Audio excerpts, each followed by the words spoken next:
Admiral Sarah Chen stood motionless before the massive viewport of the UES Retribution, watching the blue marble of Earth shrink behind them. The bridge crew worked in tense silence, their faces reflecting the grim determination that had settled over humanity like a shroud. 3 months had passed since the Galactic Council's betrayal, and now the Terran Vengeance Fleet was finally ready to deliver their answer. "Admiral," Communications Officer Martinez called out, his voice carefully controlled. "We're receiving the final transmission from Earth Command." Chen nodded without turning from the viewport. She had memorized every word of the message that would soon crackle through the speakers, but protocol demanded she hear it one last time before they crossed the point of no return. "This is President Morrison," the familiar voice filled the bridge. "To the brave souls of the Vengeance Fleet, you carry with you not just the hopes of humanity but our very survival.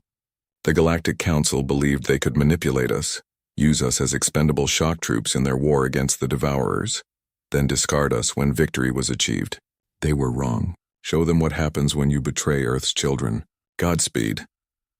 The transmission ended, leaving only the hum of the ship's engines and the collective breathing of 200 souls aboard the flagship. Behind them, spread across a light year of space, followed another 847 vessels of the Terran fleet, every combat-capable ship humanity could muster.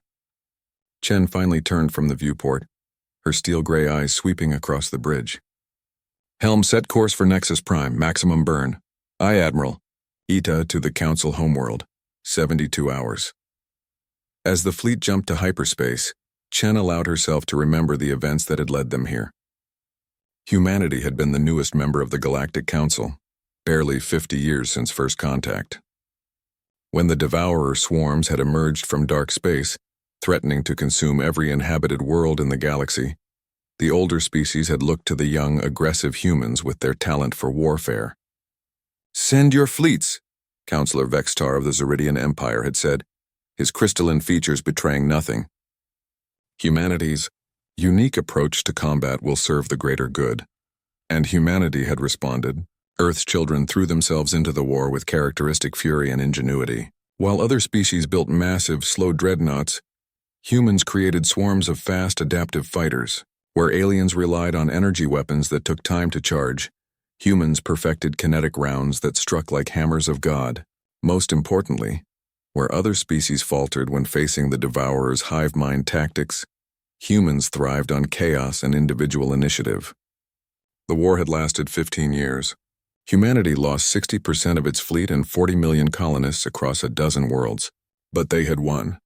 The Devourer threat was eliminated, their homeworld glass, their fleet scattered debris drifting in the void.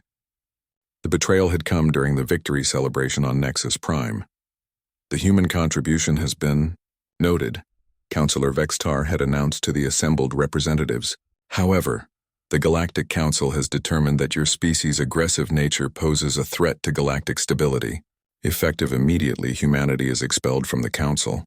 Your colonies beyond the Sol system are hereby designated as Council protectorates. Human fleets will withdraw to Earth's orbit and submit to decommissioning." The assembled aliens had expected compliance.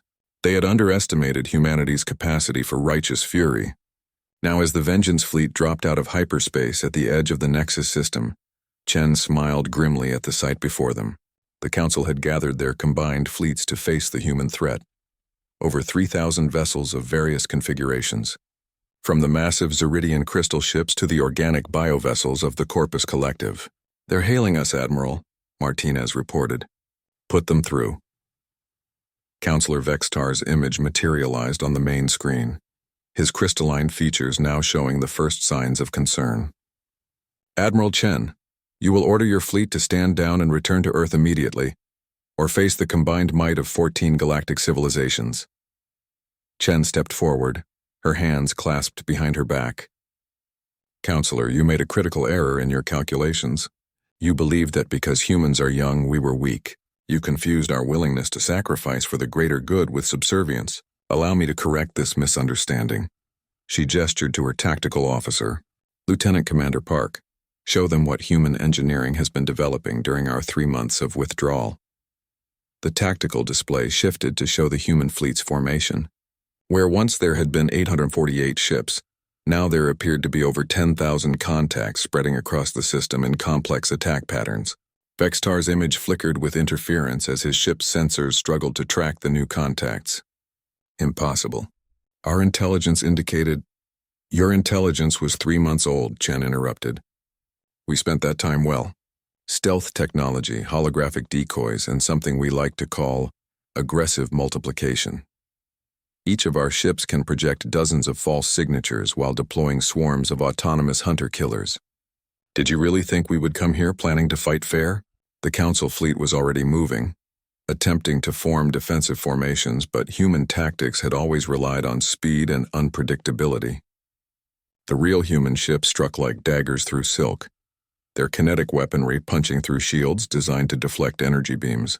Hunter-killer drones swarmed the larger alien vessels like angry hornets, targeting engines and weapon systems with surgical precision. You used us, Chen continued as explosions bloomed across the display. Spent our blood to save your civilizations, then cast us aside like a broken tool. But here's what you failed to understand about humans, Counselor. We don't break. We adapt, we overcome, and we never ever forget a betrayal. The battle lasted 4 hours. When it ended, the combined Council fleet was either destroyed or fleeing toward the Outer Rim. Nexus Prime's orbital defenses were scrap metal, and the planet lay defenseless below.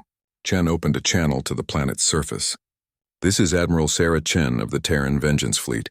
The age of the Galactic Council is over. A new power rises in the galaxy, one that remembers its friends and never forgives its enemies. Earth's colonies will be returned, reparations will be paid, and humanity will take its rightful place as the protector of this galaxy. She closed the channel and turned to her navigation officer. Set course for the Zeridian homeworld. It's time they learned what humanity does to those who betray trust. As the Vengeance fleet jumped back into hyperspace, leaving the burning remains of the Council's arrogance behind, Chen allowed herself a moment of satisfaction. The galaxy would learn that humanity's greatest strength was not their technology or their tactics. It was their absolute refusal to accept defeat. The age of human dominance had begun,